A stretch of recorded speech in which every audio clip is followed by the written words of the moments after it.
sa inyong lahat. Ako ba'y naririnig niyo pong lahat? Opo. Opo, Pastor. Share ko po sa inyo yung aking screen.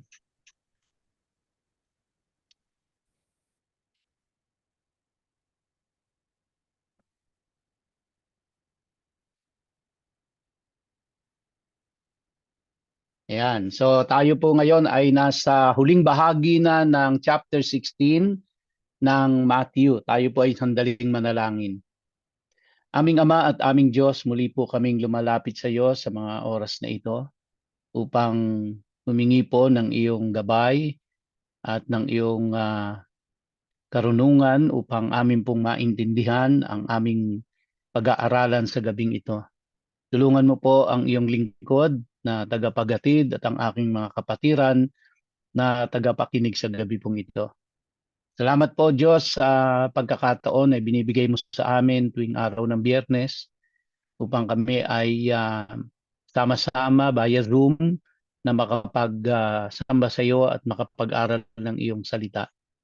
Pagpalain mo po ang bawat tahanan nire-represent ng bawat isang dumadalo sa gabing ito. Salamat po o Diyos sa iyo ang kapurihan sa pangalan ni Jesus. Amen.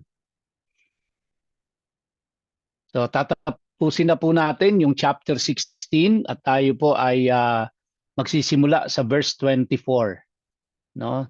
Ang sabi po dito sa verse 24, then Yeshua told his Talmidim or yung disciples niya, if anyone wants to come after me, let him say no to himself and take up his execution stake and keep following me. Now, dito po ay babasa pa tayo ng ilang mga talata sa Biblia upang mas mabigyan natin ng linaw kung ano ang nais na iparating ng Panginoong Diyos sa kanyang mga disciples, which I also believe na ito rin ang gusto ng Diyos na maintindihan natin, no? So ito pong verse 24 na ito, sabi ng Panginoon sa kanyang mga disciples, if anyone wants to come after me or to follow him or sumunod sa kanya, let him say no to himself, take up his execution stake and keep following me.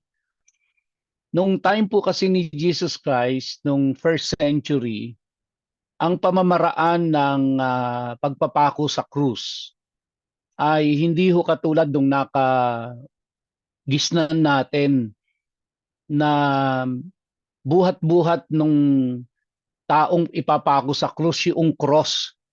Actually, hindi ho talaga cross ang buhat ng tao eh. During the time of Jesus Christ, hindi ho cross ang buhat ng tao. Kasi yung pinakaposte, nakatayo na yon doon sa pagpapakuan sa kanya. Ang kanya pong daladala ay yung yung tinatawag po ditong stake or stakos sa Greek. Yan yung pinaka-cross arm. So ibig sabihin yung tao, yung ipapako sa krus nung time ni Jesus Christ, ang daladala niya lang ay yung pong cross arm. Hindi po kasama yung nakatayo dun sa lupa. So pagdating dun sa pagpapakuan sa kanya, tsaka pa lang siya itatayo dun at magpo-form ng letter T yun. So kaya may kabigatan din yun, no? Kaya lang kasi yun nga eh, namulat kasi tayo sa mga pelikula, sa mga pinapanood, sa mga drawing, ang ipinapakita sa atin ang buhat-buhat cross na eh, naka-cross na siya, no? So pero ang nung time po kasi during the first century, hindi ganoon talaga. Ano yun eh, artist sa perspective yun. Yung nakikita natin, yung napapanood natin sa TV. Artist perspective yun. Pero yung totoong pamamaraan ng pagpako, yung yung talagang pagpapakuan sa kanya, nakatayo na yun doon sa pagpapakuan. Kumbaga doon sa Golgotha, nandoon na siya. Tapos ang bitbit niya na lang yung pinaka-cross arm, kaya pagdating doon, isasabit na lang siya doon at magpo-form ito ng letter T. So ganun po yung pamamaraan noon. At nabanggit ko na rin nung last Sunday na ang pagpapako sa krus ay hindi ito ginagawa sa Roman citizen. Ito ay ginagawa lang doon sa mga Hudyo. Kaya para sa mga Hudyo, ang cross ay hindi symbol ng hindi symbol ito ng faith nila. Pero hindi nila dinideny na ang naging pamamaraan ng execution kay Jesus Christ ay yung cross. Kaya lang yung cross ay hindi symbol ng faith nila. Sa ating mga Christian, Gentiles, ito ang nakamulatan natin na ang symbol ng faith natin ay ang cross. Kaya makikita natin lahat ng simbahan mayroong cross eh. Ito ang naging symbol ng pananampalataya ng maraming mga Kristiyano at ng maraming relihiyon. Pero para sa mga Hudyo kasi, kung babalikan natin sa kasaysayan nila, during the first century, ang Roman citizen nga hindi ipinapako sa krus kahit ano pa ang nagawang kasalanan. Kahit na ang punishment sa kanya is capital punishment by death, pero hindi ipinapako ang Roman citizen. Ang ipinapako lang ay ang mga Hudyo. Kaya isipin niyo po 'yon, no? Ano ang pakiramdam ng mga Hudyo pagdating sa cross? Ano ang nasa isip nila? So kaya itong sinabi ni Jesus Christ dito, if anyone wants to come after me, let him say no to himself, take up his execution stake, and keep following me. Ito po ang highest, kumbaga parang requirement para sumunod ka kay Jesus Christ. So dito ay makikita natin na ang pagsunod kay Jesus Christ ay nangangahulugan po ng ng sakripisyo. Hindi madali ang sumunod sa Panginoong Hesus. Ito po ang gustong sabihin ng Panginoong Hesukristo rito, na ang susunod sa Kanya ay hindi madali ang pagsunod sa Kanya. Hindi siya nangangako dito ng madali ang pagsunod sa Kanya. And even nowadays in our time, nakita ho natin na hindi madali ang pagsunod sa Panginoong Hesus. No? At tingin ko po lahat kayo ay makakapagpatotoo diyan na hindi madali ang sumunod sa Panginoong Hesus. Ito ay merong mataas na requirement. Kaya may babalikan ho tayong mga ilang talata, no, na ito ay may kaugnayan dito sa sinabi ni Jesus Christ na ito. Sabi po sa verse 25, for whoever wants to save his own life will destroy it, but whoever destroys his life for my sake will find it. And yun nga po, talagang complete denial na ng sarili mo eh. Kapag ikaw ay tumugon sa Panginoong Hesus, kanyang tawag, at ikaw ay nag-commit na susunod ka sa Kanya, it is a complete denial na ng sarili mo. At ang mahalaga na lang sa iyo ay sumunod ka na lang sa Panginoong Hesus. Pero alam ko po na siguro kung di man po lahat tayo ay majority sa atin ay nakaranas na tayo na kung ano ang pagsunod sa Panginoong Hesus. Marami na sa atin ang ilang beses nang umaayaw na, no, sa dinadanas na hirap. At katunayan, marami na mga pastor ang nag-quit. Marami mga pastor ang umayaw na at ayaw nang maglingkod sa Diyos. Bumalik na lang sila sa private life nila dahil po sa hirap na dinadaanan nila. At pati ang pamilya, ang asawa, ang mga anak, at sang-ayon nga sa survey, di ba? Ang pinaka misunderstood na tao daw sa simbahan ay ang asawa ng pastor. At sang-ayon din sa survey, at ito po ay sa Amerika, every day ay meron daw pong 5,000 na pastor ang nagko-quit na. Ah, so ibig sabihin, talagang hindi ho madali ang pagsunod. At hindi lang ho pastor 'yan, no? Yun lang yung kinonduct na survey, pero I believe hindi lang ho pastor, pati mga manggagawa, pati mga ministry heads or department heads, missionary, alam natin na hindi lang ho mga pastor ang nagkukwit, pati itong mga worker, pati mga ministers, mga manggagawa po ng simbahan, nagkukwit, no? Kaya ang mga simbahan tuloy ngayon ay nauuwi po na kopyahin na lang ang pamamaraan ng mundo para ma-attract ang mundo, para at gumagawa na kung ano-anong programa sa simbahan. Wag lang umalis ang mga worker, wag lang mag-resign, at maging ang mga pastor, no, ay ibig sabihin no, talagang hindi madali, no, hindi madali ang pagsunod sa Panginoong Hesus. At dito nga kumbaga ipinakita na ng Panginoong Jesucristo rito na uh, uh, you have to sacrifice even your own life sa pagsunod sa Kanya.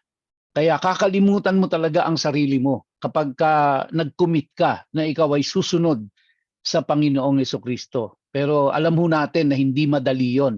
Nakalimutan ang sarili natin o isa-isang tabi ang sarili nating kapakanan. Meron po talagang matinding struggle.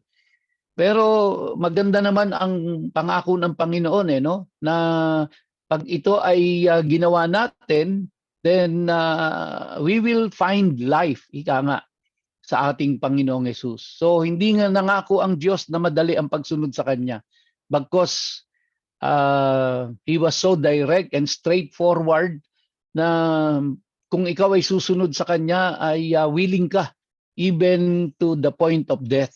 Kaya yung pong ibig sabihin ng verse 24 ay meron po siyang dalawang pagkahulugan, yung tinatawag nating na pisyat at saka yung remes, na ito ay merong pakahulugan na literal at meron ding itong pakahulugan na espiritual. So kaya ang pagsunod sa Panginoong Jesucristo ay merong literal na at physical na talagang merong sakripisyo, no? At ganun din po, meron ding spiritual struggle ito. So kaya mabigat masyado Hindi lang physical, maging spiritual. Tapos hindi lang ikaw, kundi pati mga mahal mo sa buhay, damay, no? Asawa mo, anak mo, pamilya mo, talagang ano po, madadamay. At dahil tayo ay mga tao na imperfect, tapos pinagsama-sama tayo sa isang simbahan, lahat tayo ay maglilingkod sa Panginoon, nandoon talaga ang tendency na tayo po ay magkakaroon ng hindi pagkakaintindihan, hindi pagkakaunawaan, nagkakaroon ng mga kontrahan, nagkakaroon ng mga alitan, ng sigalot, because we are all imperfect people na inilagay ng Diyos sa isang simbahan at lahat tayo ay nag-commit na susunod sa Kanya. At sa pagsunod natin, dahil tayo ay nasa ating imperfect na kalagayan, talagang may tendency tayo na tayo ay magkamali, na tayo ay magkasala, at may tendency talaga tayo na kapag nakaranas na tayo ng hirap, ay aayaw na tayo, magkukwit na tayo, at hindi na tayo susunod, no, sa tawag ng Panginoon. So kaya hindi po madali ang pagsunod sa Diyos, no? Hindi madali ang pagsunod sa Panginoong Jesucristo. Pero sabi niyo doon sa verse 26 po, what good will it do to someone if he gains the whole world but forfeits his life? Or what can a person give in exchange for his life? So kaya kung hindi tayo susunod sa Panginoon at hindi tayo maglilingkod, wala hong neutral ground Wala hong neutral ground. Sino ang paglilingkuran natin? Kanino tayo maglilingkod kung hindi tayo maglilingkod sa Diyos? The very purpose po na kaya tayo iniligtas ng Diyos ay para maglingkod sa Kanya. Yun din ang the very purpose kung bakit pinili ng Diyos ang bayang Israel para maglingkod sa Kanya. So kaya kung tayo po ay naniniwalang iniligtas tayo ng Diyos tapos hindi tayo maglilingkod sa Kanya at dahil lang sa dinaanan nating problema or hirap or sigalot ay aayaw na tayo at magkukwit na tayo, hindi na tayo maglilingkod sa Diyos, tatalikuran na natin yung tawag sa atin ng Diyos. Ang tanong ko ho, kung hindi tayo naglilingkod sa Diyos, kanino ho tayo naglilingkod? No? Kanino tayo naglilingkod kung hindi tayo maglilingkod sa Diyos? Kung sa dinanas nating mga sigalot o sa pagsubok o kahirapan ay nag-quit tayo at ayaw na nating mag-serve kay Lord, ang tanong ko po, kanino tayo nagsiserve ngayon? No? Kanino tayo nagsiserve? So, well, kayo lang po makakasagot niyan, no? Kaya sabi ng Panginoon, what good will it do to someone if he gains the whole world?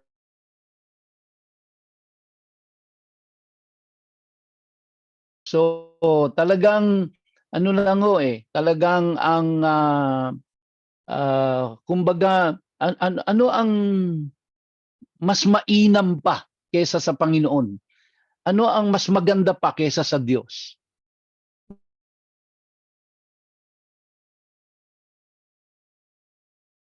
Bibigay ang mundong ito sa atin na mas maganda pa kaysa sa Diyos? Hindi ko ho alam kung meron, pero tingin ko wala.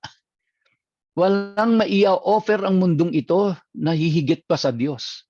So bakit natin ngayon ipagpapalit ang Diyos sa mundong ito? No, na kahit na makuha natin ang lahat ng yaman ng mundong ito, hindi ho pwedeng ihambing 'yon. Hindi pwedeng itabi 'yon sa Panginoon Diyos hindi po pwedeng i-compare ang mundong ito kaysa sa Diyos, no? Sabi ng verse 17, do not think that I came to ito po, babalikan ko yung chapter 5 ng Matthew. Sabi ng Panginoong Jesucristo mismo dito, do not think that I came to abolish the law or the prophets. I did not come to abolish but to fulfill. No? And naipaliwanag ko na po ito, this is about the Torah, no? For truly I say to you, until heaven and earth pass away, not the smallest letter or stroke shall pass from the law until all is accomplished. Now, ito po yung gusto kong bigyan ng emphasis ulit, yung verse 19. Whoever then annuls one of the least of these commandments and teaches others to do the same shall be called least in the kingdom of heaven. But whoever keeps and teaches them, he shall be called great in the kingdom of heaven. So kaya po, ang pagsunod sa Panginoon ay hindi lang po ito simpleng nag-forward ka sa altar, tinanggap mo si Jesus and that's it. Dahil ang sabi po sa atin sa verse 19, but whoever keeps and teaches them, no? Whoever keeps, ibig sabihin, meron po talagang requirement sa pagsunod sa Diyos. At ang requirement na ito ay ang pagsunod doon sa kanyang mga batas, doon sa kanyang mga utos. Kaya ang sabi nga ng Panginoon, di ba, kung talagang mahal mo ko, susundin mo ang utos ko. Kaya kung tayo po ay nag-commit sa Panginoon na tayo ay maglilingkod sa Kanya at susunod sa Kanya, ang requirement po sa atin ay sundin ang Kanyang mga utos. So hindi po pwedeng nag-commit tayong susunod sa Kanya tapos hindi tayo susunod sa mga utos niya. So ang pagsunod sa Kanya ay ang pagtupad, ang pagsasagawa ng Kanyang mga utos. And doon lang natin maipapakita na mahal natin siya, na talagang sumusunod tayo sa Kanya, na talagang dinidinay na natin ang sarili natin at siya na ang susundin natin. Kasi sinusunod natin kung ano yung Kanyang nasa batas, kung ano yung iniutos ng Panginoon sa atin. No? Now,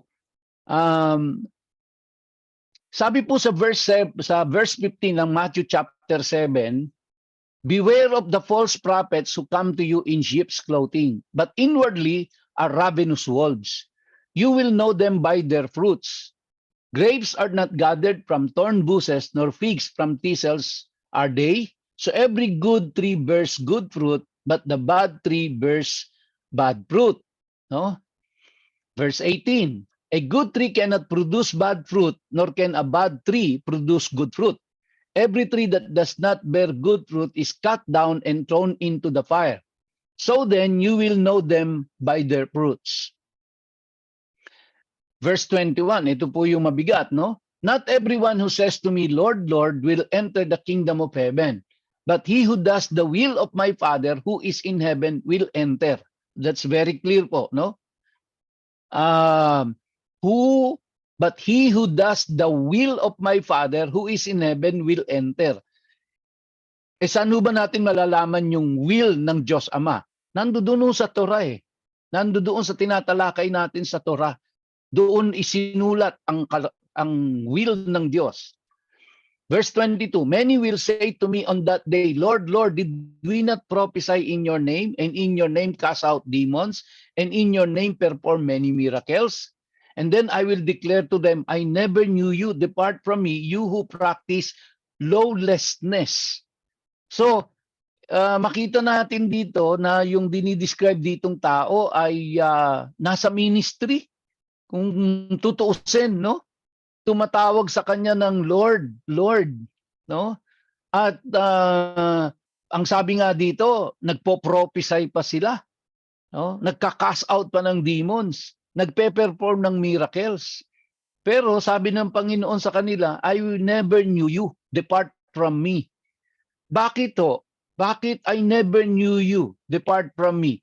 Kasi sabi niya, you who practice lawlessness. So it's possible pala na itong mga tao na nagpo-prophesy, itong mga tao na nagka-cast out ng demons, itong mga tao na nagpe-perform ng miracles, itong mga tao na tumatawag sa kanyang Lord, Lord, eh nagpa-practice ng lawlessness.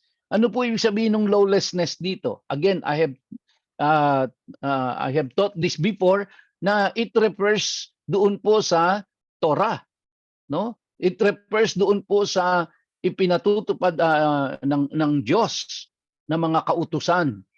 So, kaya posible pala yon na may mga taong tumatawag ng Lord sa kanya, may mga taong nagpo-prophesy pa sila, may mga nagka-cast out ng demons, may mga nagpe-perform ng miracles, pero salungat pala ang ginagawa doon sa sinasabi ng Torah.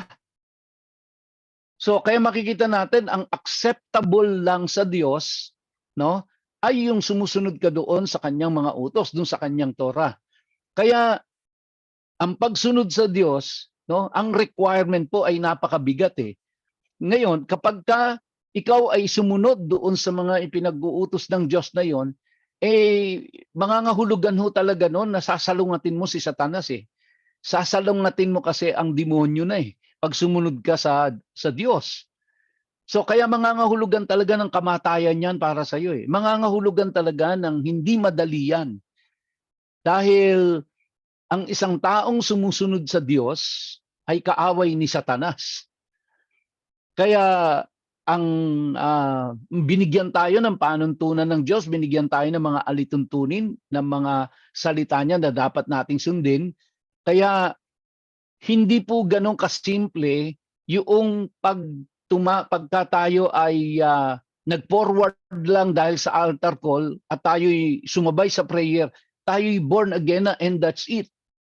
Meron pong mabigat na requirement. Kaya nga sabi ng Panginoong Jesucristo dun sa mga disciples niya, kung willing kayong sumunod sa akin, then you must be willing to carry the cross. No? It is an expression na you really have to sacrifice your life. Kung susunod ka sa akin, mangangahulugan niya ng buhay mo. So, at binigyan niya nga ng emphasis dyan na, kumbaga, ano naman, kung ibigay mo yung buhay sa Diyos, yun ang pinakamaganda. Kasi kahit mag-gain mo ang buong mundo, kung wala ka naman sa Diyos, walang saysay lahat yun. Kasi nga, wala naman pwedeng, wala nang hihigit pa sa Panginoong Diyos sa mundong ito. Kahit itong buong mundo na ito, ay hindi pwedeng, ay hindi hihigit sa Panginoong Diyos. Kumbaga kahit mapasayo na ang lahat ng yaman ng mundong ito, mapasayo na ang buong mundong ito, walang silbihan, walang kwenta yan in comparison with God. Kaya yung pagsunod po sa Diyos, kahit mga hulugan ng buhay mo, kahit mga hulugan ng sakripisyo mo, no, yun po ang pinakamagandang choice. Yun ang pinakamagandang piliin, ang paglilingkod sa Diyos at ang pagsunod sa Diyos. Kaya yun yung requirement ng Panginoon. Yun yung hindi yung mga tao na kung mo nagsasalita ng Lord, Lord, kung mo nagpo-prophesy, kung mo nagka-cast out ng demons, kung mo nagpe-perform ng miracles, kung mo gumagawa ng mga religious activities. Hindi yun ang pamantayan ng Diyos no? Na makapapasok ka sa kanyang kaharian. Ang pamantayan ng Diyos, unang-una na po, ay of course, you trust Jesus Christ for your salvation. And ang kapahayagan po na totoong pinagkatiwalaan mo si Jesus para sa iyong kaligtasan ay ang pagsunod sa Diyos. Ang pagsunod naman sa Diyos ay ang pagsunod dun sa kanyang mga kautusan. Na kapag ito ay ginawa mo, hindi ito madali, hindi magiging madali ang buhay mo. Marami kang dadaan ng sakripisyo, marami kang dadaan ng kapighatian kapag ikaw ay sumunod sa Diyos. Pero, oo nga't dadaan ka sa kapighatian, oo nga't dadaan ka sa mga pagsubok, pero at the end of the day, no, ang nag-gain mo naman ay ang Diyos mismo, ika nga, no? Which is, in comparison sa mundo, hindi ho pwedeng ihambing nga. Kahit na mapasayo pa ang buong mundong ito. Walang kwenta lahat yon in comparison sa ating Diyos. Okay? Now, ito po napakaganda nitong Psalm 49 na ito, no? Na sana ito ay ano po natin, lagi nating basahin para maging paalala sa atin, no? Kung ano ang ino-offer ng mundong ito at kung ano ang ino-offer ng Diyos sa atin. At sana'y wag tayong magkamali na ang piliin natin ay ang mundong ito at ipagpalit natin ang Diyos. At sana po sa atin na mga nag-commit na maglilingkod sa Diyos, sana po ay walang magkukwit, sana po ay walang aayaw. Kahit ano pa ang maranasan nating hirap, kahit ano pa ang maranasan nating pagsubok, ay wala pong aayaw. Pakinggan niyo po ang Psalm 49. Sabi po dito sa Psalm 49, "Hear this, all peoples. Give ear, all inhabitants of the world, both low and high, rich and poor together." So wala pong sinisino dito. All inhabitants of the world, no? Sabi, "Hear this, all peoples." Lahat ng tao, lahat ng nakatira dito sa mundong ito. Mababa, mataas, mayaman, mahirap, makinig kayong lahat. Sabi niya, "My mouth will speak wisdom." So kaya yung sasabihin niya po dito ay wisdom ito, kaya pakinggan nating maigi. "My mouth will speak wisdom, and the meditation of my heart will be understanding. I will incline my ear to a proverb. I will express my riddle on the harp. Why should I fear in days of adversity, when the iniquity of my foes surrounds me?" Verse 6, "Even those who trust in their wealth and boast in the abundance of their riches." Ulitin ko lang po yun. Sabi dito, even those who trust in their wealth and boast in the abundance of their riches.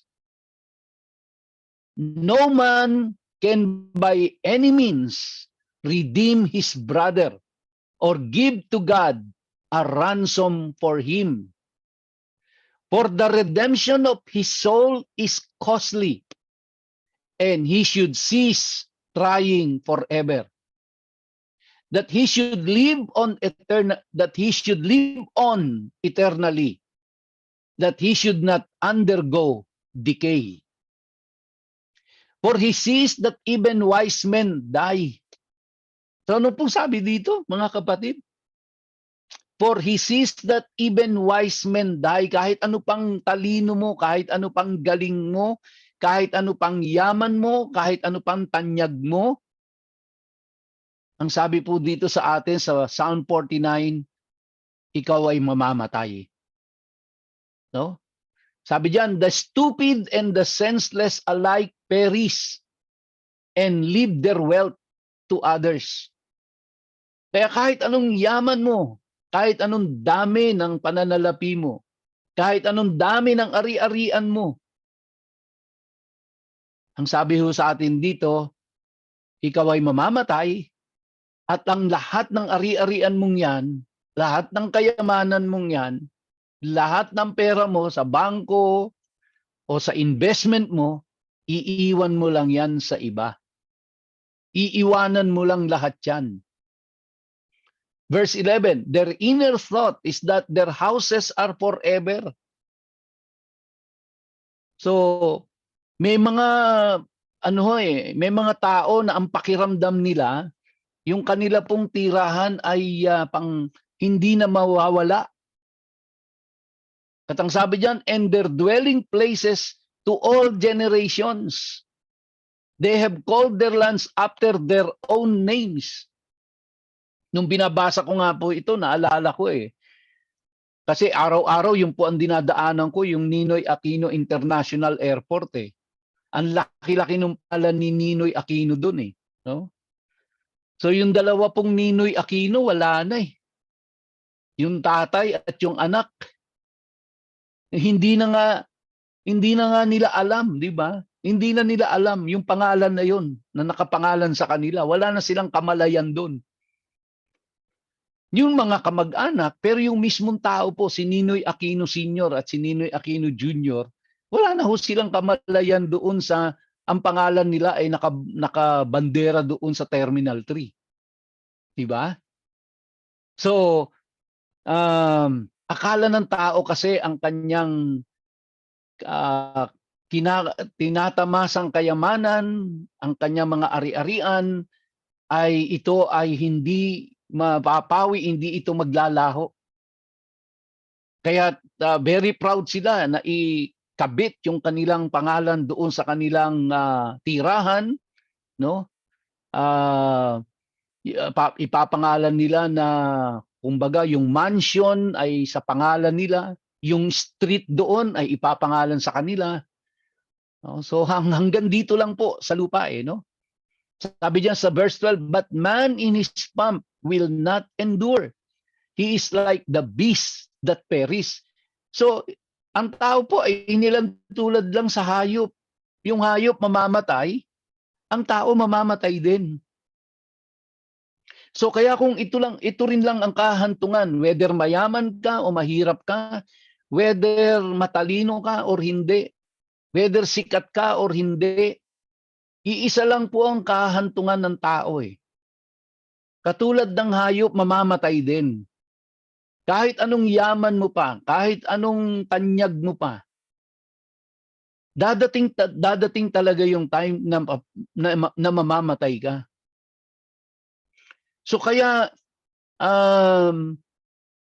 kung ito rin lang ang kahantungan natin, bakit natin ipagpapalit ang Diyos sa mundong ito? Bakit natin ipagpapalit ang Diyos sa kayamanan ng sanlibutang ito? Na yung kayamanang ito, pag namatay tayo, iiwan din lang natin sa Now, hindi ko po sinabi dito na masama yung yumaman. Kung tayo ibibigyan ng Diyos ng pagkakataon at pagpapalain na tayo ay yumaman, then why not? Pero wag nating kalilimutan na ang dahilan kung bakit tayo binibigyan ng Diyos ng abilidad na tayo ay kumita o tayo ay yumaman, ay hindi lang po para sa ating sarili at para sa for personal use natin. Ito po ay pinahihintulot ng Diyos upang nang sa ganon ay magamit ito sa kanyang gawain sa pagsunod natin sa kanya. So mawawalan ho ng kabuluhan ang kayamanan natin sa mundong ito kung ito ay gagamitin lang natin sa pansarili natin at sa layaw at mamuhay tayo sa mundong ito in a very materialistic way. So kaya ho tayo binibigyan ng pagkakataon ng Diyos na kumita, binibigyan tayo ng Diyos ng pagkakataong kumita ng sobra sa pangangailangan natin is for us to support the ministry of God para isulong ang gawain ng Diyos sa ating pagsunod sa Kanya. Sabi po ng verse 13, this is the way of those who are foolish. Yung mga hangal, no? And of those after them who approve their words. So, ito ang tawag ng Biblia, no? Sa isang tao na akala niya mabubuhay siya forever sa mundong ito, hindi na siya mamamatay.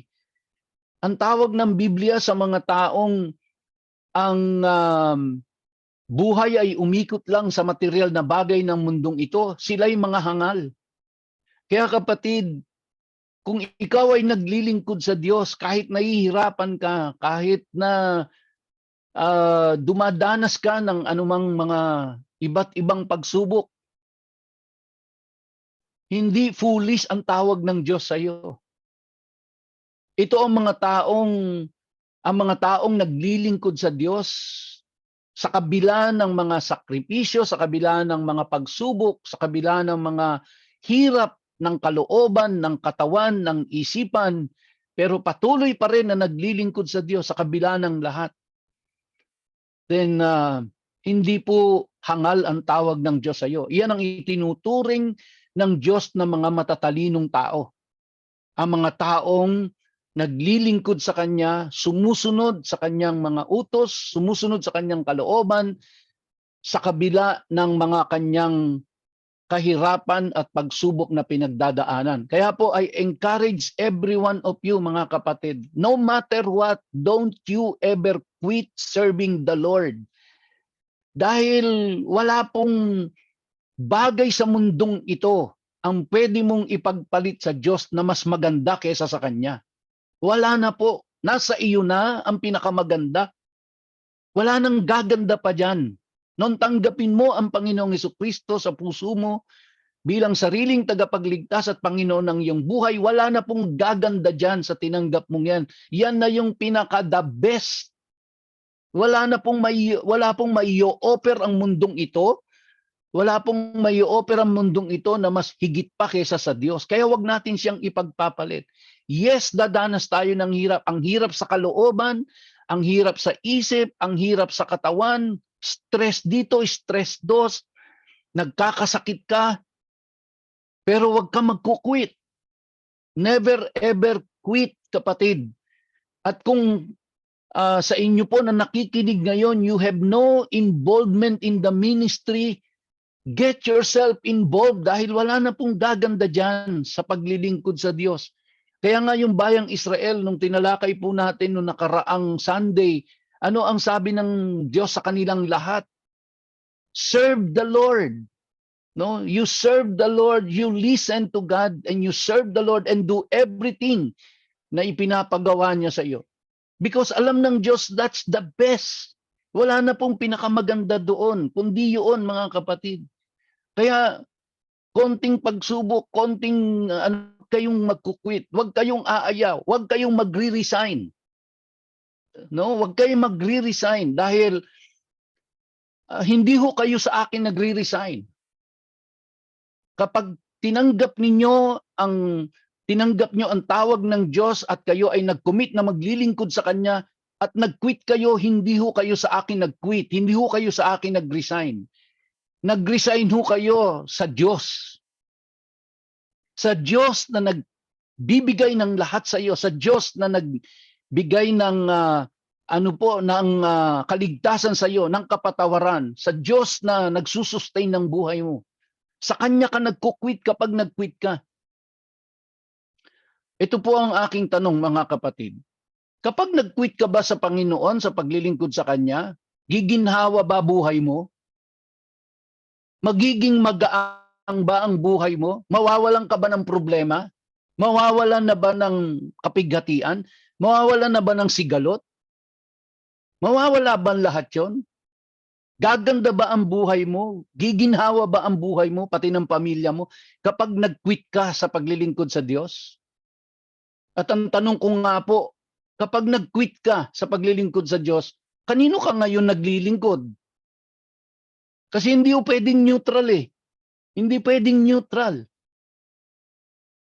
And kapag ho ipinagpalit natin ang Diyos sa mundong ito, dahil lang po sa ating mga dinadanas na mga pagsubok, mga trials, then we are foolish kapag ginawa natin yan.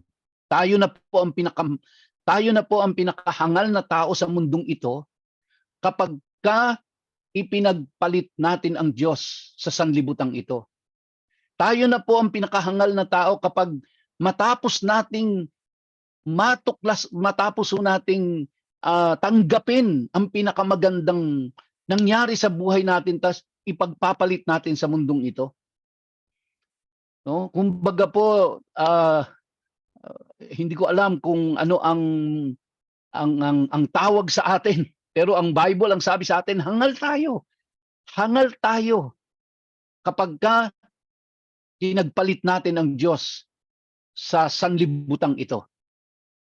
Tuloy natin. Sabi sa verse 14, as sheep they are appointed for shoal, that shall be their shepherd, and the upright shall rule over them in the morning, and their form shall be for shoal to consume, so that they have no habitation. Listen to verse 15, but God will redeem my soul from the power of Sheol, for he will receive me.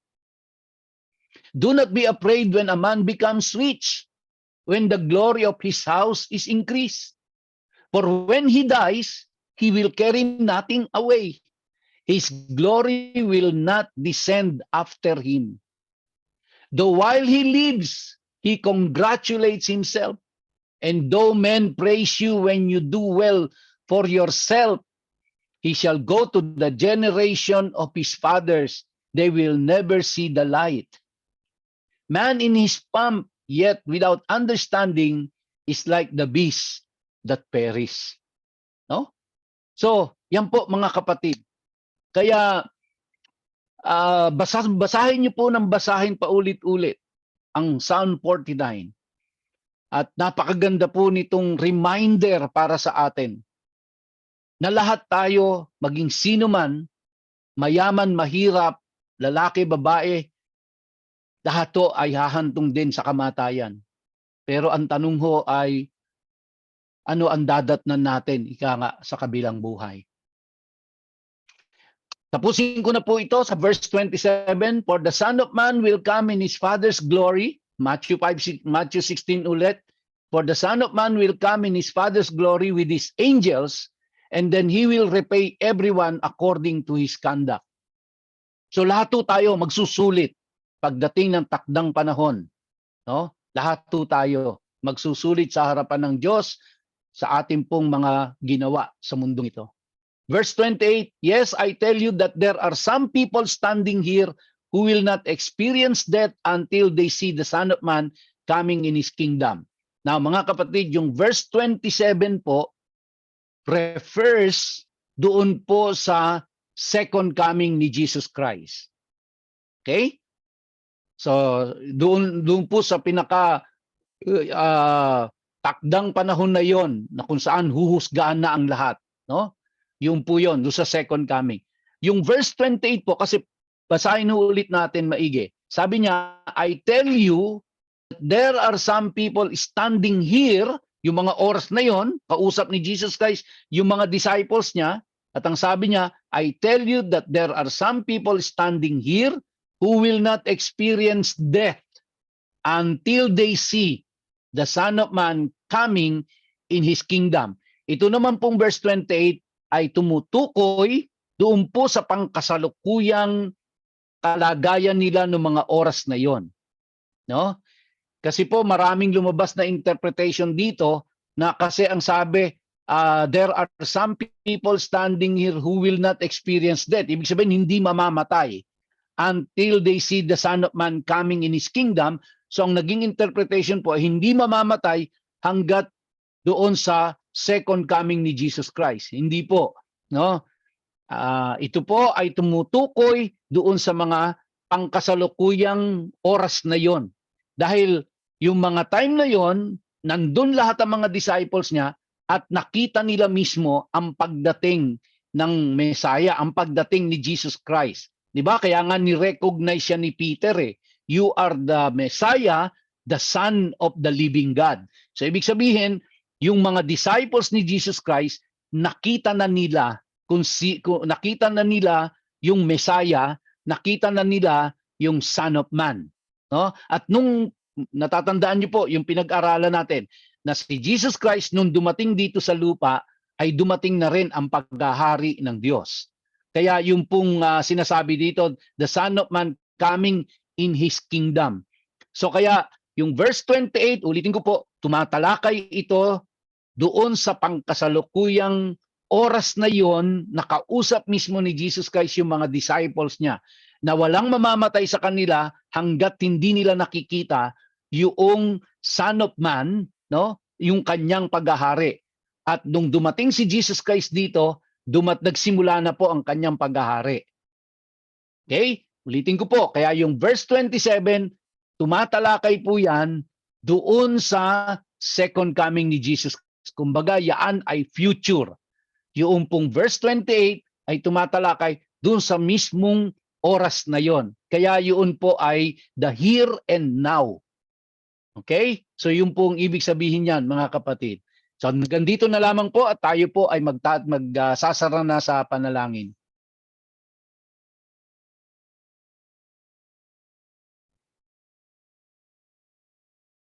Hello po.